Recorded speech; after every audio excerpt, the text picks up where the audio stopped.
창세기 16장 1절에서 6절. 아브람의 아내 사레는 출산하지 못하였고 그에게 한 여종이 있으니 애굽 사람이요 이름은 하갈이라. 사레가 아브람에게 이르되 여호와께서 내 출산을 허락하지 아니하셨으니 원하건대 내 여종에게 들어가라. 내가 혹 그로 말미암아 자녀를 얻을까 하노라 하매 아브람이 사레의 말을 들으니라. 아브람의 아내 사레가 그 여종 애굽 사람 하갈을 데려다가 그 남편 아브람에게 첩으로 준 때는 아브람이 가나안 땅에 거주한 지 10년 후였더라. 아브람이 하갈과 동침하였더니 하갈이 임신하매 그가 자신의 임신함을 알고 그의 여주인을 멸시한지라. 사레가 아브람에게 이르되 내가 받는 모욕은 당신이 받아야 옳도다. 내가 나의 여종을 당신의 품에 두었거늘 그가 자신의 임신함을 알고 나를 멸시하니 당신과 나 사이에 여호와께서 판단하시기를 원하노라. 아브람이 사레에게 이르되 당신의 여종은 당신의 수중에 있으니 당신의 눈에 좋을 대로 그에게 행하라 하매 사레가 하갈을 학대하였더니 하갈이 사레 앞에서 도망하였더라.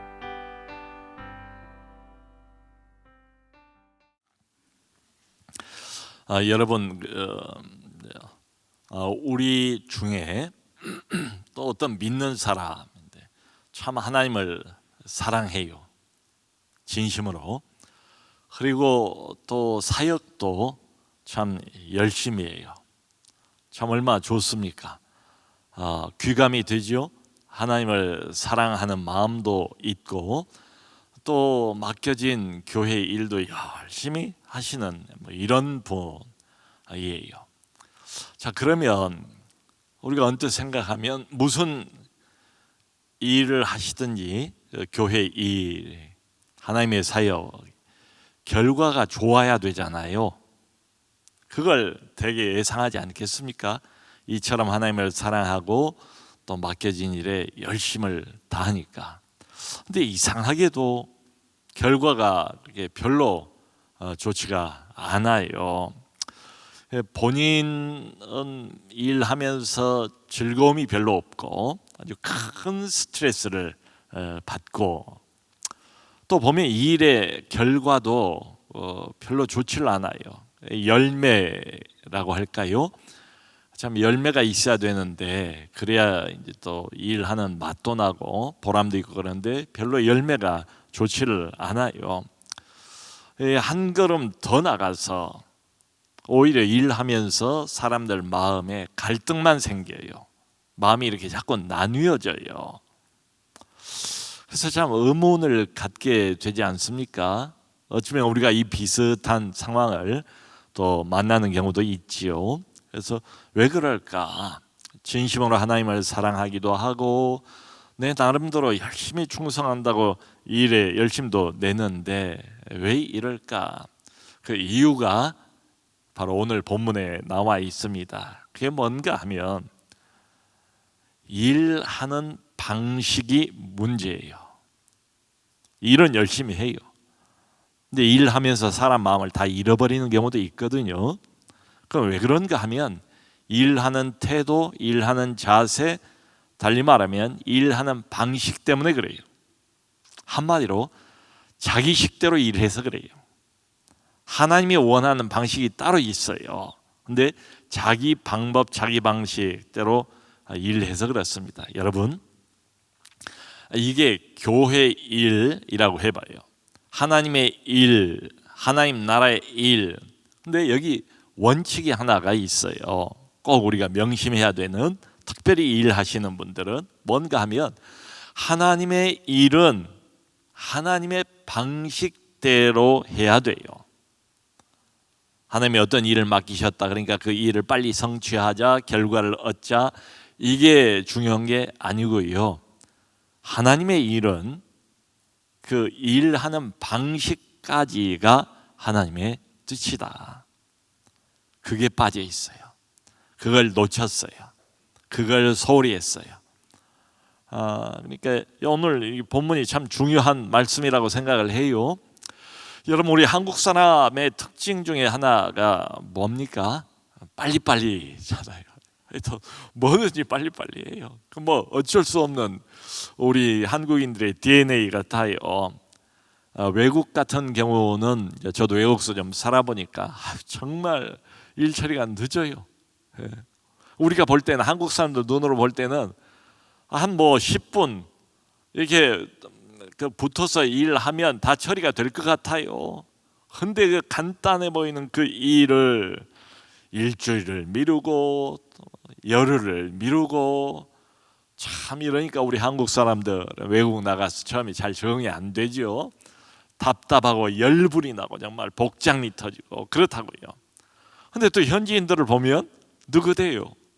근데 이제 자기들 문화니까 그런 줄 알고 그냥 기다리고 그냥 세워라 내워라, 우리가 볼 땐 그렇게 보여요. 이게 느긋하게 뭐 보내도 그 사람들은 아무 문제가 없어 보여요. 여러분, 아닌 게 아니라 너무 느려도 문제가 되겠지만 너무 그냥 빨리빨리 성급하게 성질대로 일을 처리한다고 생각해 보세요. 그러다가 큰 사고가 나죠. 사고. 빨리빨리 그러면 많은 걸 놓쳐요. 안 그렇습니까? 일 처리도 그저 빨리빨리 하면 아주 중요한 것을 빠뜨려요. 생각을 못해요. 빨리 결과를 봐야 되니까 급한 마음에. 그러다가 돌이킬 수 없는 큰 사고를 만날 수도 있지요. 여러분 그 뭐 다 뉴스 봐서 우리가 압니다만 한 1년쯤 전에 그 전남 광주에서 5층짜리 건물이 그냥 갑자기 도로로 그냥 덮쳐가지고, 기억나시죠? 17명이나 그 사상자가 생겼어요. 또 올해 1월 달인가요? 그 아파트가 참 어떻게 이렇게 참 무슨 전쟁에 폭격 맞은 것처럼 반쪽이 어떻게 무너져 버렸잖아요. 아파트가. 그것도 역시 광주에서 말이죠. 이게 빨리빨리 뭐든지 그냥 그 어떤 건물만 겉으로 버젓이 이렇게 세워 놓는다고 이게 좋은 게 아니다. 반드시 빨리빨리 결과, 성취, 손에 얼른 뭔가를 쥐려고만 하면 사고가 난다. 중요한 것을 놓쳐요. 철근을 빼먹든지 재료를 뭐 집어넣지 않든지 공사를 통해서 무슨 이득을 또 챙기려고 뭐 그런 경우도 많다고 하지 않습니까? 사고가 생긴다. 오늘 본문이 그런 거예요. 적용을 해보면 여러분, 오늘 본문은 이제 지금까지는 아브라함 이야기가 쭉 나왔지 않습니까? 두 사람이 등장을 해요. 사이좋게 두 사람이 부부예요. 아브라함하고 그 아내 누굽니까? 사레하고 부부예요. 지금까지 다정하게 잘 살아왔어요. 근데 이 부부를 향한 하나님의 뜻은 이미 우리가 봤지 않습니까? 아주 분명해요. 지난 주 15장에서 하나님께서 아브라함에게 분명히 말씀을 다시 한번 확인을 해 주셨지요. 나는 너의 큰 상급이다. 두려워하지 말라. 그러니까 아브라함이 내가 뭐 얻은 게 없고 약속만 받았지 자손에 대한 지금 뭐 아이가 하나도 없어요. 나이는 찰대로 차고 뭐 이미 넘었지요. 내게 무엇을 주시려나이까? 내게는 자손이 없습니다. 하나님이 약속만 해주셨지. 그러므로 이 다메섹 사람 엘리에셀이 내 종이지만 내 상속자가 될 것입니다. 나는 이 엘리에셀에게 상속을 물려주려고 합니다. 그랬더니 하나님이 뭐라고 말씀을 하세요? 그가 너의 상속자가 아니고 너의 몸에서 날 자가 너의 후손이 되리라. 이 말씀을 하나님께서 분명하게 해 주셨어요. 지금 오늘 본문에도 아까 읽었던 것처럼 약속을 처음 받은 지 이게 10년째래요. 이 본문의 시기가. 그러니까 아브라함이 75세에 갈대우르에서 부름을 받았지 않습니까? 10년이 지났어요. 아브라함 나이가 몇 세예요? 85세예요. 사라하고 아내하고 10살 차이거든요. 그러니까 아내 사라는 몇 세예요? 75세예요. 여러분, 뭐 이때는 좀 더 오래 살았다고 합시다. 그렇다 해도 85세가 적은 나이가 아니잖아요. 여자 나이 75세가 이게 적은 나이입니까? 아이 낳기는 이게 불가능하지요. 이미 말이죠. 근데 아무리 하나님이 처음부터 약속을 주셨는데 10년을 기다려도 조짐도 없어요. 근데 당시에 이제 이런 풍습이 중동, 근동 지방에 있었어요. 뭔가 하면 본처가 무슨 이유로든 아이를 못 낳아요. 그러면 그때는 아이가 없으면 대단히 이게 참 큰 문제예요. 집안에 상속자가 없다는 게 일종의 수치이기도 하고. 근데 어떤 풍습이 있었는가 하면, 그래서 본처에게서는 아이를 못 낳으니까 첩을 얻어서 첩을 통해서 후손을 봅니다. 근데 그 낳은 아이는 본처의 아이가 돼요. 그 집안의 정식 상속자 아들이 되는 이런 풍습이 있었어요. 그러니까 이제 고민을 했겠지요. 사례도 얼마나 마음이 아팠겠습니까? 하나님에게 기도도 했겠지요. 근데 하나님이 안 주시는 거예요.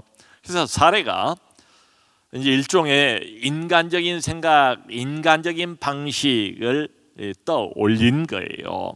말하자면 하나님의 뜻을 이루는 데 있어서 일종의 꼼수를 부리는 대목입니다. 이게 어떻게 생각을 했는가 하면 이렇게 생각을 했을까요?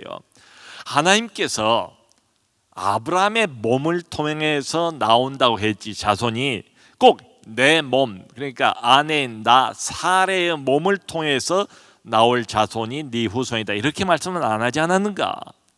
지금 나이가 남편이 적은 나이가 아니고 벌써 85세고 나도 이미 나이가 찰 대로 다 차서 경수가 끊길 때가 됐는데, 그러므로 하나님 뜻은 분명한 거, 아브라함 남편의 몸을 통해서 아이를 주신다고 그랬으니까 그러면 첩을 얻으면 되겠다라고 생각을 한 거예요.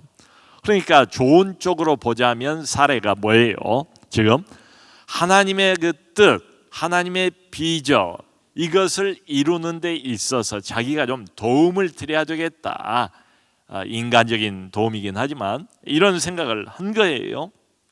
그래서 사례가 자기가 데리고 있던 여종 중에 한 사람, 하갈이라는 이름을 가진 여종을 아브라함에게 첩으로 들이밀었대요.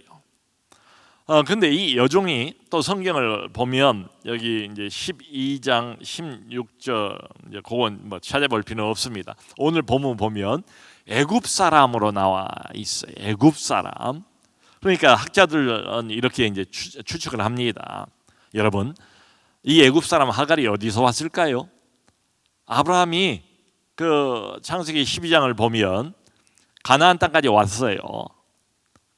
순종하면서. 근데 그 땅에 기근이 크게 들지 않았습니까? 그러니까 그 기근을 잠시 피하기 위해서 어디로 가요? 하나님이 주신 땅이 가나안 땅인데 하나님께 갈까요 말까요 물어보질 않아요. 그리고는 그저 피하기 위해서 좋아 보이는 땅, 안전한 땅 애굽으로 내려가지 않습니까? 내려가면서 자기 아내를 아내라고 하지 않고 누이로 속이잖아요. 자기 목숨을 위해서. 그래서 하니까 큰 일이 날 뻔하지 않았습니까? 근데 그 애굽 왕에게 하나님이 나타나셔서 아주 그냥 큰 코를 다친 것 같아요. 그 애굽 왕 바로가. 그러나 아이쿠 뜨거워 하고는 아브라함에게 왜 네가 나를 속였느냐 따지면서, 아브라함이 이제 오빠니까 사레의 온갖 재물, 그때 노비까지 이제 주었다고 나와요. 그때 아마 딸려온 여종이 하갈이 아닐까 싶어요. 그렇게 이제 추측을 해요. 여러분, 이렇게 생각을 해보면 이 하갈이란 이 여종은 말하자면 수치의 어떤 상징 아닙니까? 아브라함이 남편으로서, 남자로서 자기 아내를 지키지도 못하고 그야말로 거짓말 해가지고 목숨만 건지려고 하다가 온갖 창피한 다 당하고 말이죠. 그리고 묻어온 여인이 이 종 하갈이란 말이에요. 불순종의 추억, 불성실의 남편으로서 불성실의 상징이 하갈일 수도 있어요. 자, 그런데 이 사례 아내의 이 말을 듣고 2절을 보면 아브라함이 사례의 말을 들으니라 이렇게 돼 있어요. 참 속 없는 남편이죠. 어쩜 또 이런 일은 그렇게 말을 선뜻선뜻 잘 듣는지 몰라요. 그러니까 이것도 얼마나 중요한 지금 대목입니까? 한 번쯤은 물어볼 수 있잖아요. 하나님, 이게 맞습니까? 이렇게 해야 됩니까? 이게 하나님의 그 비전을 이루는 방식이 맞습니까? 아내가 지금 저한테 저렇게 제안을 하는데 내가 이렇게 해야 될까요? 왜냐하면 여러분, 지난주 봤던 그 창세기 15장을 보면 아브라함하고 하나님하고 어떻게 해요? 대화를 해요. 우리 인간끼리 만나서 뭐 친구끼리 대화를 하는 것처럼.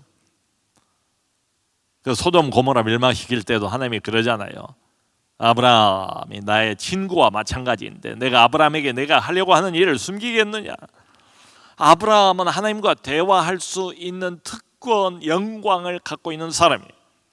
그러면 이 시점에서 이 일을 그냥 선뜻 아내가 제안을 했다고 해서 그냥 생각 없이 따라가기보다는 하나님, 이게 맞습니까? 라고 정식으로 한 번쯤 물어볼 수 있잖아요. 근데 안 물어봐요. 마치 아브라함과 아내 사라가 둘이 의기투합을 한 것처럼 보여요. 아마 이제 이런 식이겠죠. 그래, 당신이 통해서 나면 제일 좋겠지만 하나님이 안 주시니 어쩌겠어. 당신 뜻이 그렇다면 우리가 하나님 뜻을 한번 이루어 드리자고.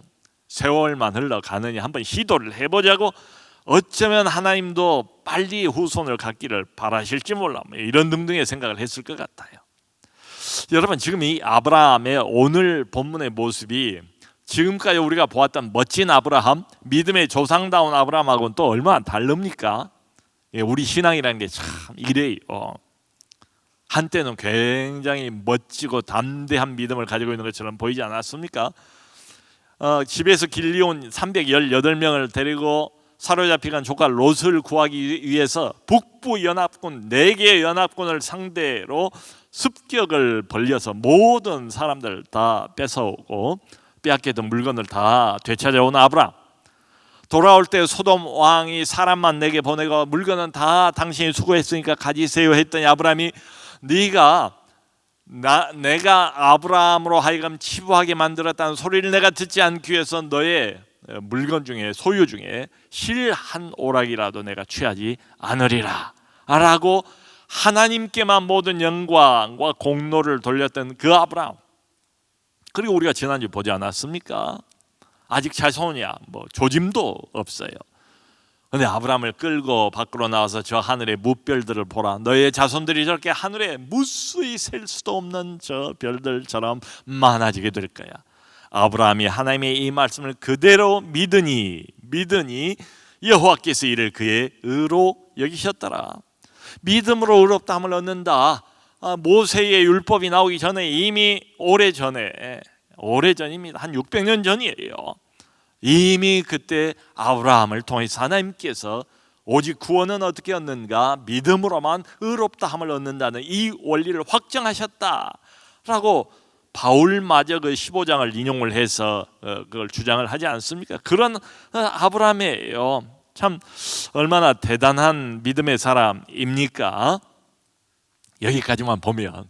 그런데 오늘 본문에서 또 갑자기 추락을 하는 아브라함의 모습을 봐요. 참 여러분, 이런 거 보면 우리도 은혜 받을 땐 참 하나님 바로 옆에까지 올라가는 것처럼 느껴져요. 그저 천사하고 거의 뭐 비슷한 동급처럼 스스로를 그렇게 느낄 수도 있겠지요. 근데 어때요? 이 아브라함이 참 믿음의 실상을 보여주지 않습니까? 완성된 믿음이 아니다. 우리 누구도 다 마찬가지예요. 아직 멀었어요. 아브라함 이게 보면 아직 갈 길이 한참 남았다고요. 그러니까 믿음이 처음보다 많이 나아졌어요. 발전했어요. 성숙했어요. 그런데 오늘 이 모습을 보면 이게 뭔가 훈련 받아야 할 부분이 아직 많이 남아있다. 믿음에 관해서 우리 모두가 다 마찬가지입니다. 이게 직분하고 상관없어요. 아브라함보다 우리가 더 좋은 믿음입니까? 아브라함보다 더 영광스러운 위치에 있습니까? 아브라함이 이랬다면 우리야 뭐 두말해서 뭐 하겠어요? 장로 됐다고, 목사 됐다고, 뭐 권사 됐다고, 나 이제 끝이다, 할 만큼 했다, 여기까지다, 다 이루었다.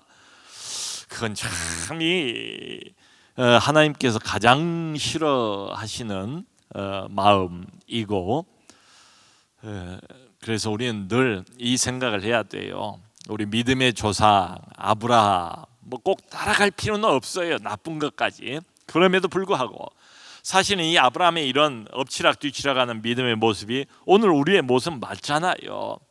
보여주는 건 뭡니까? 메시지는 누구나 다 훈련 받아야 할 부분이 아직 더 있다. 그 아브라함의 훈련은 뭡니까? 오늘 본문에서는 하나님의 뜻은 하나님의 방식대로만 이루어야 한다는 그 훈련을 받는 거예요. 여러분, 세상 일은 뭐가 중요합니까?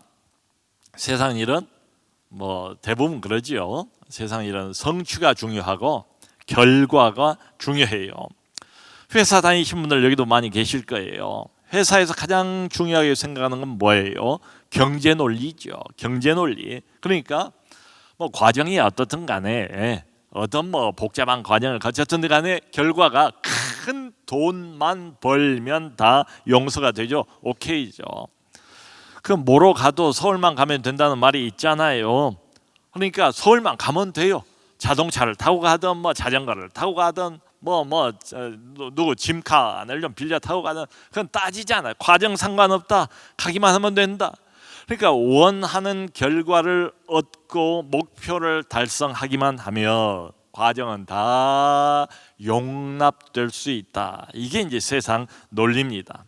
여러분 아마 대표적인 게 정치인들이겠죠. 뭐 날이면 날마다 별로 듣고 싶지 않고 보고 싶지 않지만 또 뉴스에 등장하는 사람들이 정치인들 아닙니까? 정치적인 목표 달성. 그분들 보면 여든 야든 똑같은 것 같아요. 여러분 정치인들은 구원자가 아닙니다. 뭐 우리 믿는 사람들이야 진즉에 그렇게 알고 있지만 믿는 사람들 중에도 어떤 사람들을 보면 너무 지나친 것 같아요. 정치인 누구 완전히 거기에 몰입해버렸어요. 예수님보다 그분이 더 중요한 것 같아요. 정치인들은 정치적인 목표 달성이 1순위예요.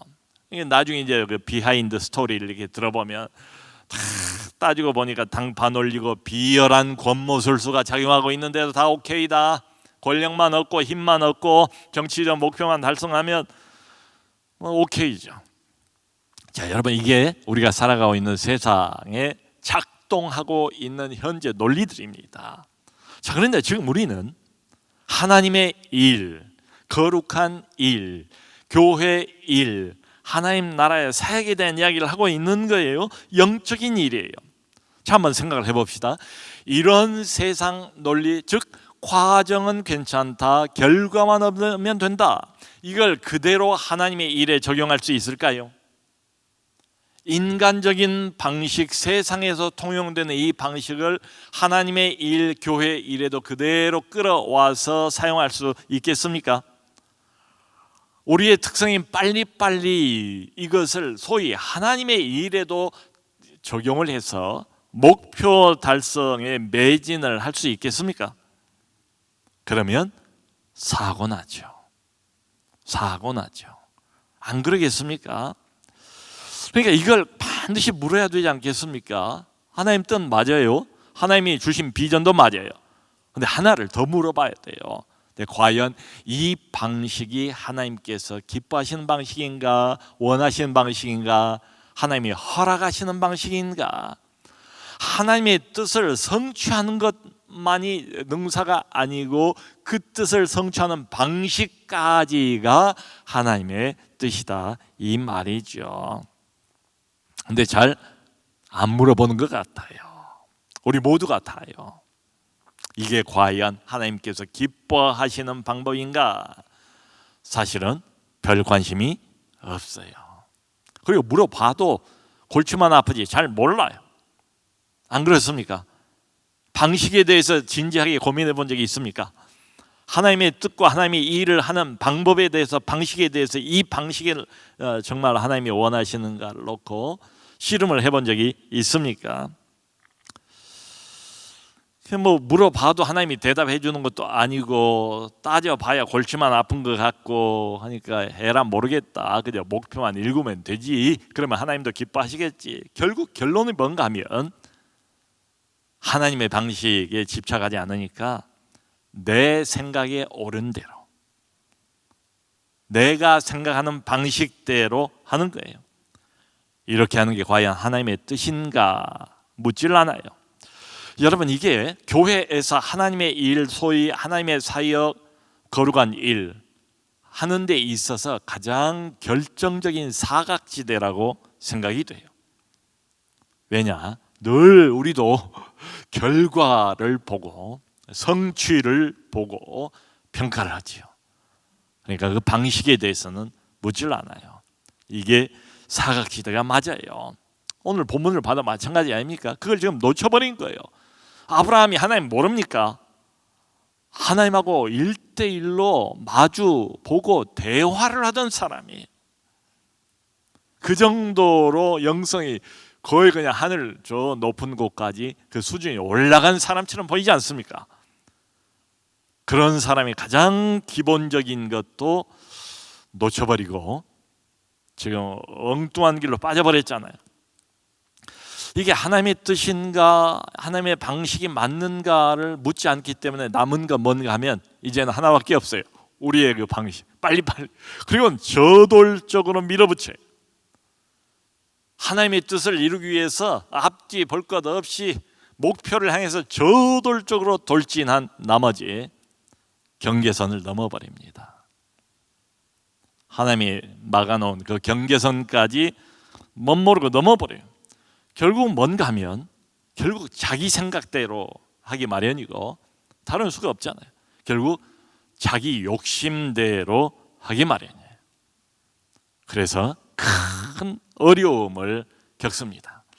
본인도 어려움을 겪고 주변 사람도 어려움을 겪고 교회 공동체도 모두가 다 여기에 휘말려 버리면 대단한 어려움을 겪게 되지요.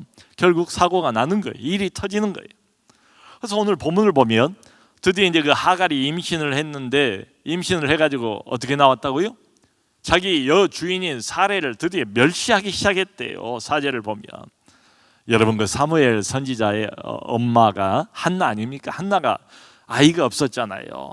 그러니까 그 또 하나 첩이 있었지 않습니까? 브닌나라는 첩이. 브닌나는 애들이 많아요.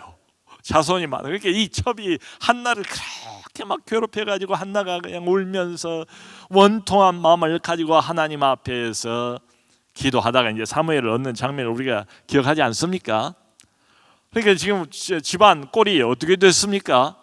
뭔가 하나님의 뜻을 이루어 보려고 좋은 의도를 가지고 시작은 했지만 이 방식이 정말 하나님의 방식입니까를 놓쳐버렸어요. 그걸 묻지를 않았어요. 자기들 생각대로, 자기들 멋대로 진행을 했어요. 사실은 뭐 사례가 제안을 하지 않았습니까? 근데 너무 이제 자기가 당하니까, 종한테 당하니까 원통했겠죠. 5절에 이렇게 말해요. 아브라함에게 이 모욕은 당신이 받아야 된다. 이 모욕은 당신이 받아야 된다. 당신 때문에 이런 일이 일어났다. 아니, 맨 처음에 제안은 자기가 하지 않았습니까?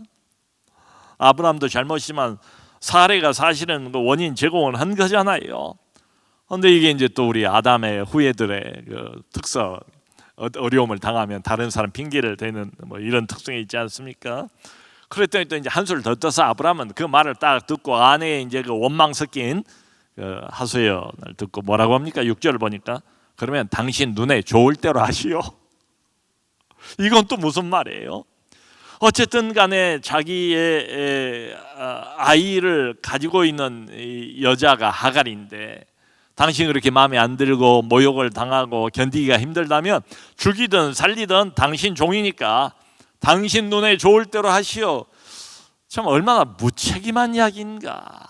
이 사태에 대해서 집안의 가장으로서, 어른으로서, 믿음의 사람으로서 또 후손하고 관련돼서는 하나님이 얼마나 중요하게 여러 번 다짐하고 약속하고 그러지 않았습니까? 이런 걸 다 경험을 한 사람이에요. 이미 지금 이 초짜가 아니라고요, 믿음이. 근데 이건 또 무슨 말이에요? 난 몰라. 당신이 그러면 저질른 일이니까 당신이 알아서 하세요. 이건 참 무책임이고 책임 회피 아닙니까?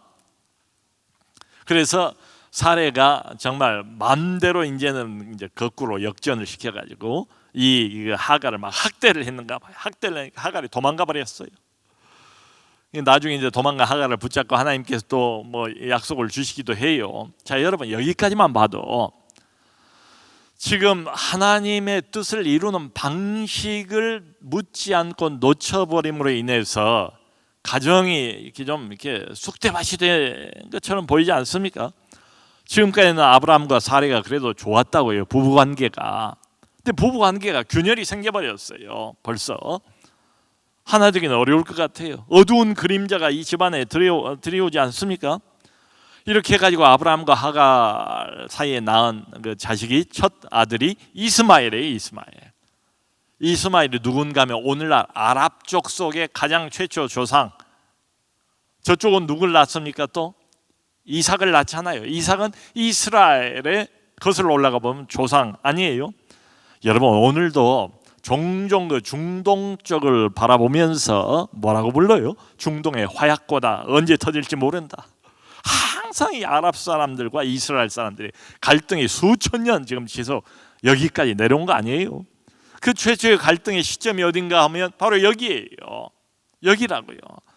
하나님의 뜻을 이루는 그 하나님의 방식을 묻지 않고 그걸 놓쳐버림으로 인해서 갖게 된 그 갈등, 바로 여기서부터 이스마엘과 이삭 사이의 갈등이 시작이 되는 거지요. 성도 여러분, 그러니까 우리 하는 말에 긁어부스럼이라는 말도 있지 않습니까? 하나님의 뜻은 이게 맞는 것 같아요. 하나님의 비전이 이게 맞는 것 같아요. 근데 이 하나님의 뜻과 비전을 이루는 하나님의 방식에 대해서 확신이 내가 없을 때는 하나님이 언제 아브라함 보고 네가 열심히 생각해가지고 좋은 아이디어를 내서 한번 내가 너한테 준 비전을 이루어봐 이렇게 말씀하신 적이 없잖아요. 그러니까 하나님의 뜻을 이루는 이 방식이 맞는지 틀린지에 대해서 확신이 없을 때는 이게 제일 좋아요. 하나님께 맡기세요. 그냥 하나님께 맡기고 하나님이 인도하신 대로 내버려 두는 게 가장 상책이에요. 뭘 인간이 거기에 좀 돕겠다고 하나님의 일을 하나님이 능력이 없어서 못 이루시겠습니까? 우리가 좀 질문을 바꿔서 하나님 차원에서 보면 하나님이 능력이 없어서 이걸 못 이루시겠어요? 하나님은 계획이 있지 않겠어요? 하나님은 불가능이 없는 분 아닙니까? 그걸 믿는다면은 내가 확신이 없어 이 하나님의 뜻이 저거 맞긴 한데 이 뜻을 이루는 방식이 이게 맞는가? 이 방식이 뭔가 활동이 생기고 뭔가 마음이 불안하고 뭔가 다른 사람하고 또 이렇게 부딪히는 이거 아닌 것 같다 싶으면 그냥 하나님께 맡기고 내버려 두는 게 상책이다. 왜냐하면 여러분 지금 아브라함이 85세잖아요. 언제 이삭을 얻습니까? 아직도 한참 남았어요. 15년을 더 기다려야 돼. 지금 10년 기다려가지고도 못 참고 그냥 뭔가 하나님의 뜻을 빨리빨리 이루어 보려고 하나님은 급하지 않으세요. 앞으로 15년 한참 더 가야 돼요. 이때가 하나님의 시간이다. 소위 말하는 카이로스의 시간은 아직도 15년이 더 남았다. 참 우리가 오늘 본문을 통해서 많은 것을 생각하게 돼요. 여러분 하나님의 목표 좋아요. 뭐 얼마나 참 거룩한 목표입니까? 근데 하나님의 목표를 인간적인 방식으로 이룬다.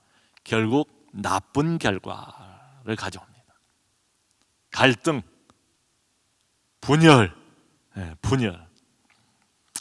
자, 그러므로 우리가 다 하나님의 일을 하는 사람들 또 하나님의 거룩한 일로 부름을 받은 사람들이에요.